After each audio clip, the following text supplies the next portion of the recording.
فرض کرے کسی شخص کے گھر چوری ہوتی ہے اور وہ بھاگتا ہوا پولیس اسٹیشن جاتا ہے تاکہ چور کے خلاف FIR درج کروا سکے۔ ہاں، اور عام حالات میں بالکل یہی ہونا چاہیے۔ بالکل، لیکن تھانے دار چور کو پکڑنے کے بجائے الٹا اس شکایت کرنے والے کو ہی ہتکڑی پہنا دیتا ہے، یہ کہہ کر کہ اس نے پبلک میں چور کو چور کہہ کر اس کی عزت خراب کی ہے۔ جو کہ سننے میں کسی عجیب و غریب کامیڈی فلم کا سین لگتا ہے۔ مطلب یہ کیسے ممکن ہے؟ بالکل مزاحیہ لگتا ہے، لیکن آج کے اس ڈیپ ڈائیو میں ہم جن ذرائع اور عدالتی فیصلوں کا مطالعہ کر رہے ہیں ان سے یہ حیران کن حقیقت سامنے آتی ہے کہ پاکستان کے حد کی عزت یعنی ڈیفیمیشن اور سائبر کرائم قوانین میں اصل زندگی میں بالکل یہی ہو رہا ہے۔ اور اس میں سب سے خوفناک پہلو یہ ہے کہ یہ کوئی اتفاقی غلطی نہیں ہے۔ ہمارے پاس جو مختلف مواد جمع ہے، جس میں قانونی مضامین اور پیکا 2025 کی نئی ترامیم شامل ہیں، وہ ایک پورا سسٹم بے نقاب کرتے ہیں۔ مطلب ایک ایسا قانونی نظام جہاں وہ قوانین جو اصل میں ہراسانی کے متاثرین کو بچانے کے لیے بنے تھے، وہ اب انہی متاثرین کو خاموش کرانے کا سب سے طاقتور ہتھیار بن چکے ہیں۔ بالکل۔ اچھا، تو اس پیچیدگی کو کھولتے ہیں۔ اس سے پہلے کہ ہم سوشل میڈیا کی دنیا میں جائیں، میں سوچ رہی تھی کہ یہ سمجھنا ضروری ہے کہ زمینی حقائق کیا ہیں۔ مطلب روایتی عدالتوں میں ہت کے عزت کا قانون کام کیسے کرتا ہے؟ یہ بہت ضروری ہے، کیونکہ جب تک بنیاد سمجھ نہیں آئے گی، آگے کی بات ہضم کرنا مشکل ہوگا۔ میں بتاتا ہوں، پاکستان میں کردار کشی کے خلاف کارروائی کے دو بالکل مختلف راستے ہیں۔ یعنی ایک دیوانی اور ایک فوجداری؟ بالکل۔ پہلا دیوانی یعنی سول راستہ ہے، جو ڈیفیمیشن آرڈیننس 2002 کے تحت آتا ہے۔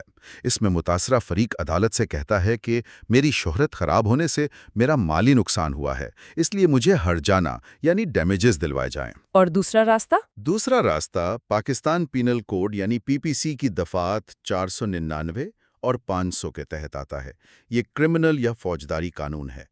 یہاں بات پیسوں کی نہیں ہوتی، یہاں مقصد سامنے والے کو قید کی سزا اور جرمانہ کروانا ہوتا ہے۔ رکیں، اس کو ایک مثال سے واضح کرتے ہیں۔ تو دیوانی قانون کچھ ایسا ہے کہ کسی نے گھر کی کھڑکی کا شیشہ توڑ دیا اور گھر کا مالک اس سے نئے شیشے کے پیسے مانگ رہا ہے۔ ہاں، یہ ایک اچھی مثال ہے۔ لیکن فوجداری قانون ایسا ہے کہ مالک پیسے نہیں چاہتا، وہ چاہتا ہے کہ شیشہ توڑنے والے کو پکڑ کر سیدھا جیل میں ڈال دیا جائے۔ بالکل درست۔ لیکن یہاں ایک سوال ذہن میں آتا ہے۔ عام طور پر جب کسی کی عزت خراب ہوتی ہے تو اس کا بزنس یا کریئر متاثر ہوتا ہے، پھر لوگ ڈیمیجز لینے کے بجائے سیدھا پولیس اسٹیشن کیوں بھاگتے ہیں؟ انسان تو چاہے گا نا کہ اس کا جو نقصان ہوا ہے اس کی بھرپائی ہو۔ یہی وہ مقام ہے جہاں قانون کا مقصد بدل جاتا ہے۔ لوگ فوجداری مقدمات اس لیے نہیں کرتے کہ انہیں انصاف چاہیے، وہ اس لیے کرتے ہیں کیونکہ the process is the punishment، یعنی مقدمے کا عمل خود ایک سزا ہے۔ ہاں، مطلب عدالت کے چکر لگوانا ہی اصل سزا ہے۔ بالکل۔ جب کسی پر سول کیس ہوتا ہے تو اسے صرف ایک وکیل کا نوٹس آتا ہے، کیس سالوں چلتا رہتا ہے، لیکن جب کسی پر PPC کے تحت کرمنل FIR کٹتی ہے تو پولیس کی مداخلت ہوتی ہے۔ یعنی گرفتاری کی تلوار فوراً سر پر لٹک جاتی ہے۔ ہاں، طاقتور لوگ جانتے ہیں کہ ہمارے معاشرے میں تھانے کا چکر اور پولیس کے چھاپے کا ڈر کسی بھی عام انسان کی ہمت توڑنے کے لیے کافی ہے۔ مطلب یہاں مقصد عزت بچانا نہیں ہے، بلکہ سامنے والے پر اس قدر نفسیاتی دباؤ ڈالنا ہے کہ وہ ڈر کر اپنی شکایت ہی واپس لے لے۔ بالکل، یہی طریقہ کار اپنایا جاتا ہے۔ اور سچ پوچھئے تو یہ رویہ سنگین حد تک تشویشناک ہے۔ لیکن اگر فزیکل کورٹس کا پہلے سے یہ حال تھا تو سوچئے جب یہ پورا ہتھیار انٹرنیٹ پر شفٹ ہوا ہوگا تو کیا قیامت آئی ہوگی، جہاں ایک واٹس ایپ میسج کی سپیڈ عدالت کے نوٹس سے 1000 گنا زیادہ ہوتی ہے۔ اور یہیں پر پیکا کی انٹری ہوتی ہے، prevention of electronic crimes act 2016، جسے ہم پیکا کہتے ہیں۔ اسے ڈیجیٹل دنیا کو ریگولیٹ کرنے کے لیے لایا گیا تھا۔ تو اس قانون میں اصل مسئلہ کہاں سے شروع ہوتا ہے؟ اس میں 2 سیکشنز پر سب سے زیادہ بحث ہوتی ہے۔ ایک سیکشن بیس ہے جو انسانی وقار یعنی ہیومن ڈگنیٹی کے خلاف جرائم کی بات کرتا ہے۔ اگر کوئی جان بوجھ کر ایسی جھوٹی معلومات پھیلائے جس سے کسی کی عزت کو نقصان ہو تو یہ جرم ہے۔ اور دوسرا سیکشن 21 ہے جو حیا کے خلاف جرائم کو ڈیل کرتا ہے، جیسے کسی کی ذاتی تصویریں لیک کرنے کی دھمکی دے کر بلیک میل کرنا۔ اچھا، ایک منٹ، پیاپ کے بارے میں پچھلے کچھ عرصے سے کافی خبریں ہیں اور ہمارے ذرائع بتاتے ہیں کہ 2025 کی ترامیم نے تو اس سختی کو ایک نئے لیول پر پہنچا دیا ہے۔ ہاں، یہاں جو سب سے دلچسپ بات ہے وہ یہ ہے کہ 2025 کی ترامیم کے بعد قانون کا دائرہ انتہائی وسیع کر دیا گیا ہے۔ اب سوشل میڈیا پر غلط معلومات پھیلانے پر 3 سال تک قید اور 20 لاکھ روپے تک جرمانہ ہو سکتا ہے۔ اف، 20 لاکھ؟ بالکل، اور اس کو کنٹرول کرنے کے لیے باقاعدہ ایک social media protection and regulatory authority یعنی SMPRA قائم کر دی گئی ہے۔ لیکن تھوڑی دیر کے لیے ان الفاظ پر غور کرتے ہیں۔ انسانی وقار یا غلط معلومات، یہ اصطلاحات تو بہت مبہم ہے، مطلب ان کی کوئی واضح تعریف نہیں ہے۔ ہاں، قانون کی زبان میں یہ بہت ویگ ہیں۔ اس کی مثال تو ویسے ہی ہو گئی نا کہ ایک ٹریفک وارڈن سڑک پر کھڑا ہو، وہاں سپیڈ لمٹ کا کوئی بورڈ نہ ہو اور آپ کے گزرنے کے بعد وارڈن خود فیصلہ کرے کہ آپ اوور سپیڈنگ کر رہے تھے یا نہیں۔ کیا یہ ابہام طاقتور لوگوں کو یہ موقع نہیں دیتا کہ وہ کسی بھی سچی تنقید کو غلط معلومات کہہ کر بلاک کروا دیں؟ قانون کی دنیا میں ایک اصول ہے کہ جب قانون کی زبان گول مول ہوتی ہے تو اس کا فائدہ ہمیشہ طاقتور اٹھاتا ہے، اور یہی وجہ ہے کہ یہ قوانین ہراسانی کا شکار ہونے والوں کو خاموش کرانے کا ذریعہ بن گئے ہیں۔ یعنی سائلنسنگ دی وکٹمز۔ بالکل، جب کوئی عام فرد جس کے پاس پاور نہیں ہے آن لائن کسی زیادتی کے خلاف بولتا ہے تو اثر و رسوخ رکھنے والا شخص آسانی سے اسی پر سیکشن 20 کے تحت حتیٰ کہ عزت کا مقدمہ ٹھوک دیتا ہے۔ یہ اتنی حیران کن حقیقت ہے۔ قوانین تو بنائے ہی اس لیے جاتے ہیں کہ کمزور کو تحفظ ملے، لیکن یہاں کمزور کو ڈرانے کا سوئچ انہی قوانین میں دے دیا گیا ہے۔ اور ہمارے مواد میں اس کی جو مثالیں ہیں وہ واقعی رونگٹے کھڑے کر دینے والی ہیں۔ مثال کے طور پر علی ظفر اور میشا شفیع کا کیس دیکھ لیں۔ ہاں، اس کیس کا میکنزم سمجھنا بہت ضروری ہے۔ جب جنسی ہراسانی کا الزام لگا تو اس کے فوراً بعد 1 ارب روپے کا دیوانی حد کے عزت کا دعویٰ دائر کر دیا گیا۔ اور اس کی ٹیکنیکلٹیز دیکھیں۔ جب متاثرہ خاتون نے محتسب یعنی اومبڈسمن کے پاس شکایت کی تو اسے کس بنیاد پر خارج کیا گیا؟ مجھے یاد پڑتا ہے کہ اس کی بنیاد کوئی روایتی اصول تھا۔ جی، محض اس بنیاد پر کہ ان دونوں کے درمیان روایتی امپلائر اور امپلائی یعنی مالک اور ملازم کا تعلق نہیں تھا۔ ورک پلیس ہراسمنٹ کے قانون کا دائرہ اتنا محدود تھا کہ وہ انڈیپینڈنٹ آرٹسٹ کو کور ہی نہیں کرتا تھا۔ تو اس ٹیکنیکل لوپ ہول کا فائدہ اٹھایا گیا اور الٹا ڈیفیمیشن کے ذریعے شکایت کرنے والے پر ہی دباؤ بڑھا دیا گیا۔ یہ تو ایک پوری اسٹریٹجی بن چکی ہے، ڈیفینڈ بائی اٹیکنگ۔ اور صرف ہائی پروفائل لوگ ہی اس کا شکار نہیں ہو رہے۔ ایک اور کیس جو ہمارے ذرائع میں نمایاں کیا گیا ہے وہ ایک مشہور ویلاگر کا ہے۔ اس کیس کی تو جغرافیائی عجیب و غریب ہے۔ ہاں، میں دیکھ رہی تھی۔ ملزم پر کراچی میں ایک لڑکی نے آن لائن ہراسمنٹ اور بلیک میلنگ کا الزام لگایا، لیکن اس ملزم نے الٹا FIA کے ذریعے پیکا کے تحت حد تک عزت کا پرچہ کہاں کٹوایا؟ گجرانوالہ میں۔ اور اس کے پیچھے بھی ایک خوفناک قانونی منصوبہ بندی ہے۔ پیکا کے تحت FIA کا سائبر کرائم ونگ کسی بھی دائرہ اختیار سے شکایت درج کر سکتا ہے، کیونکہ انٹرنیٹ کی کوئی سرحد نہیں ہوتی۔ تو اس نے کراچی کی لڑکی پر گجرانوالہ میں کیس اس لیے کروایا تاکہ اسے وہاں بلایا جا سکے۔ بالکل۔ اب تصور کریں ایک عام خاتون کا جسے اپنے دفاع کے لیے بار بار کراچی سے گجرانوالہ FIA کے دفتر جانا پڑے، سفر کا خرچہ، ذہنی اذیت، کسی انجان شہر میں پولیس اور وکیلوں کے چکر۔ یہ تو ایک طرح کا نفسیاتی ٹارچر ہے تاکہ وہ تھک ہار کر کیس چھوڑ دے۔ اسے سن کر میرے دماغ میں تھوڑی سی بدگمانی آتی ہے کہ ہمارے ادارے کس طرح کام کرتے ہیں۔ وہ کیسے؟ مطلب ایک عام انسان کا فیس بک اکاؤنٹ ہیک ہو جائے تو وہ مہینوں FIA کے چکر کاٹتا رہتا ہے، کوئی ایپلیکیشن پر غور نہیں کرتا۔ لیکن جب ایک رسوخ والا شخص پرچہ کٹوانا چاہتا ہے تو آدھے ملک کے فاصلے پر فوراً کارروائی ہو جاتی ہے۔ یہی وہ خرابی ہے جسے حقوق کے کارکن پوائنٹ آؤٹ کرتے ہیں۔ خواتین کے کیسز میں اکثر یہ سامنے آتا ہے کہ تحقیق کرنے والے آفیسرز کا رویہ وکٹم بلیمنگ والا ہوتا ہے۔ یعنی سارا ملبہ متاثرہ شخص پر ہی ڈال دو۔ ہاں، بغیر وارنٹ کی ڈیوائسز قبضے میں لے لینا، ذاتی زندگی کو کھنگالنا، اس سے متاثرہ شخص ایک نئے قانونی عذاب میں مبتلا ہو جاتا ہے۔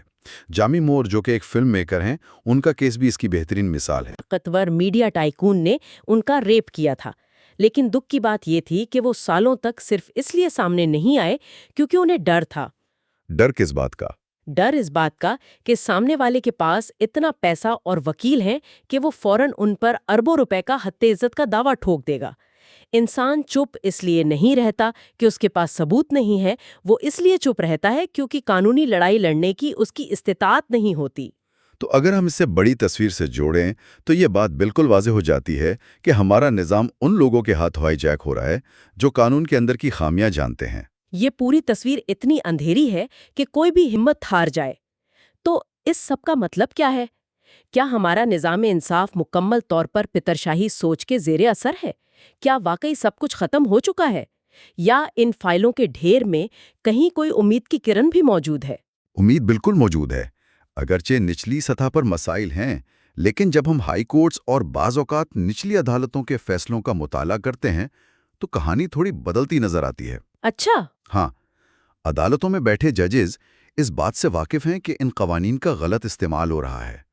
ہمارے پاس ایسے کیس لاز موجود ہیں جہاں عدالتوں نے پیکا کو متاثرین کے حق میں استعمال کیا۔ جیسے ہمارے ذرائع میں فرحان کرمانی بنام سرکار کا کیس دیا گیا ہے، وہ کیس تو ڈھیٹ پن کی انتہا تھا۔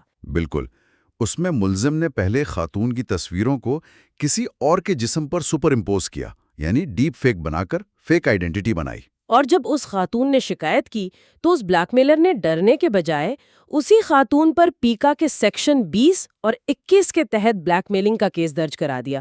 مطلب وکٹم کارڈ کھیلنے کی کوئی حد نہیں ہے۔ لیکن اس مقام پر عدالت نے بالکل درست رویہ اپنایا۔ جج نے سخت الفاظ میں واضح کیا کہ انٹرنیٹ پر کسی خاتون کی فیک تصویریں ڈالنا ایک ایسا صدمہ ہے جس کا ازالہ ناممکن ہے۔ عدالت نے ملزم کی اس ڈرامے بازی کو رد کر دیا اور اس کے خلاف فیصلہ دیا۔ یہ جان کر واقعی اطمینان ہوتا ہے۔ اسی طرح ایک اور حوالہ عثمان بن محمود بنام سرکار کا ملتا ہے۔ ہاں، وہاں تو مسئلہ اور بھی سنگین تھا کیونکہ ملزم کوئی انجان نہیں بلکہ خاتون کا اپنا شوہر تھا۔ اس نے اپنی بیوی پر دباؤ ڈالنے کے لیے اس کی نہایت ذاتی تصویریں وائرل کر دی۔ جب بھروسہ کرنے والا ہی ایسی حرکت کرے تو انسان کہاں جائے؟ اور وہاں بھی عدالت نے شوہر کی ضمانت مسترد کر دی۔ ایک اور کیس محمد اشرف بنام سرکار میں بھی فیک آئی ڈی بنا کر لڑکی کو بلیک میل کیا جا رہا تھا۔ اس کیس میں عدالت نے تسلیم کیا کہ ڈیجیٹل دنیا میں عورت کی پرائیویسی پر حملہ اس کی باقی زندگی کو تباہ کر دیتا ہے۔ یہ فیصلے دیکھ کر تسلی ہوتی ہے کہ عدالتیں اندھی نہیں ہیں۔ بالکل، وہ کبھی کبھار ان قانون کو ایک اندھی تلوار بننے سے روکتی ہیں اور متاثرین کے لیے ایک ڈیجیٹل شیلڈ یا ڈھال کے طور پر بھی استعمال کرتی ہیں۔ لیکن اس ڈیجیٹل شیلڈ کا فائدہ تبھی اٹھایا جا سکتا ہے جب عام انسان کو پتا ہو کہ اسے کرنا کیا ہے۔ اگر کل کو کسی کو ایسی آن لائن بلیک میلنگ یا جھوٹے الزامات کا سامنا ہو تو اسے کیا کرنا چاہیے؟ اور میرے خیال میں لوگ پینک میں آ کر سب سے بڑی غلطی یہ کرتے ہیں کہ ڈر کے مارے ایویڈنس ہی ڈیلیٹ کر دیتے ہیں۔ سب سے بڑی غلطی۔ ہمارے ذرائع واضح کرتے ہیں کہ اگر بلیک میلنگ ہو تو فوراً میسیجز ڈیلیٹ کرنے یا اکاؤنٹ بلاک کرنے سے پہلے ثبوت محفوظ کریں۔ اسکرین شاٹس لیں، لنکس کو کاپی کریں، چیٹ ہسٹری سیو کریں اور سب سے بڑھ کر میٹا ڈیٹا محفوظ رکھیں۔ کیونکہ ایف آئی اے کو اسکرین شاٹ سے زیادہ اس ڈیٹا کی ضرورت ہوتی ہے جو اس میسج کے پیچھے چھپا ہوتا ہے نا؟ بالکل، ثبوت جمع کرنے کے بعد سیدھا ایف آئی اے کے سائبر کرائم رپورٹنگ سینٹر میں شکایت درج کروانی چاہیے۔ اس کے علاوہ ایک وکیل کے ذریعے قانونی نوٹس بھی بھیجا جا سکتا ہے۔ لیکن اس سب میں ایک بہت بڑا ڈر یہ بھی تو ہے نا کہ اگر میں نے سچ بولا اور سامنے والے نے الٹا ڈیفیمیشن لگا دیا تو میں کیا کروں گی؟ یہاں پر آ کر قانونی دفاع کو سمجھنا ضروری ہے۔ جی، پاکستان پینل کوڈ کے سیکشن 499 میں صرف سزا نہیں لکھی، اس میں مستثنیات یعنی ایکسیپشنز بھی موجود ہیں۔ یہ قانون کا وہ حصہ ہے جو عام آدمی کو معلوم نہیں ہوتا۔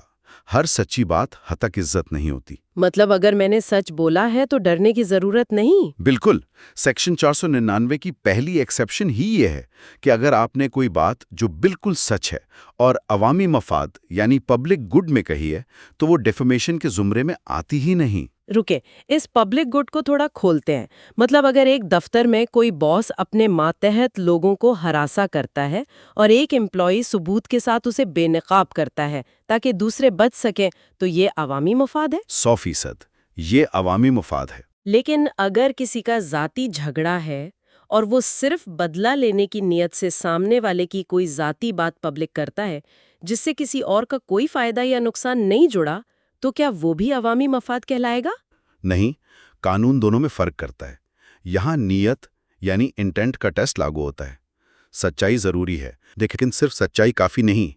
اگر آپ کا مقصد صرف انتقام لینا ہے جس کا سوسائٹی سے کوئی لینا دینا نہیں، تو عدالت اسے پرائیویسی کی خلاف ورزی سمجھے گی۔ اچھا، مطلب نیت صاف ہونی چاہیے۔ بالکل۔ اگر مقصد صادق ہے، جیسے کسی ہراسانی کرنے والے کو معاشرے کے بچاؤ کے لیے بے نقاب کرنا، تو قانون آپ کو تحفظ دیتا ہے۔ سچ، عوامی مفاد اور فیئر کمنٹ، یہ تینوں چیزیں ایک متاثرہ فرد کی سب سے بڑی ڈھال ہیں۔ تو اگر ہم آج کی اس پوری گفتگو کا نچوڑ نکالیں تو ہتک عزت کے قانون واقعی ایک دو دھاری تلوار ہیں۔ ایک طرف یہ سچ مچ متاثر ہونے والوں کو انصاف دلا سکتے ہیں، لیکن دوسری طرف یہی قانون حق کی آواز بلند کرنے والوں کے گلے کا توق بھی بن سکتے ہیں۔ اور یہی وجہ ہے کہ عالمی سطح پر تنظیمیں یہ مطالبہ کر رہی ہیں کہ ہتک عزت کو فوجداری جرائم کی فہرست سے نکال دیا جائے۔ اسے صرف دیوانی عدالتوں تک محدود رکھا جائے، جہاں صرف مالی ہرجانے کا کلیم ہو۔ کیونکہ جب تک تھانے اور جیل کا ڈر رہے گا، اسے خاموش کرانے کے لیے استعمال کیا جاتا رہے گا۔ خیر، اس سب کے بعد ایک ایسا خیال ذہن میں آتا ہے جو واقعی سوچنے پر مجبور کر دیتا ہے۔ وہ کیا؟ دیکھیں، اس پورے نظام کا دار و مدار اس بات پر ہے کہ عدالتیں اور ادارے سچ ثابت کر سکتے ہیں۔ لیکن تصور کریں، مستقبل قریب میں اے آئی اور ڈیپ فیکس کی وہ دنیا جہاں کل کوئی معلوم باٹ بالکل آپ کی شکل اور آواز میں ایک ایسی ویڈیو بنائے جو حقیقت سے زیادہ اصلی لگے۔ یہ تو ایک بہت ہی خوفناک منظرنامہ ہے۔ بالکل۔ جب ٹیکنالوجی سچ اور جھوٹ کا فرق مکمل طور پر مٹا دے گی تو کیا یہ حد تک کہ عزت کے قوانین ہمیں بچائیں گے، یا پھر اس کا الٹ ہوگا کہ جب کوئی سچ میں کسی طاقتور کی اصلی ویڈیو لیک کرے گا تو وہ آسانی سے اسے ڈیپ فیک کہہ کر رد کر دے گا، اور الٹا سچ بولنے والے کو ہی سینسر کرنے کا یہ حتمی اور خوفناک ترین ہتھ کنڈا بن جائے گا؟ یہ ایک ایسا سوال ہے جس پر ہم سب کو خود غور کرنا چاہیے۔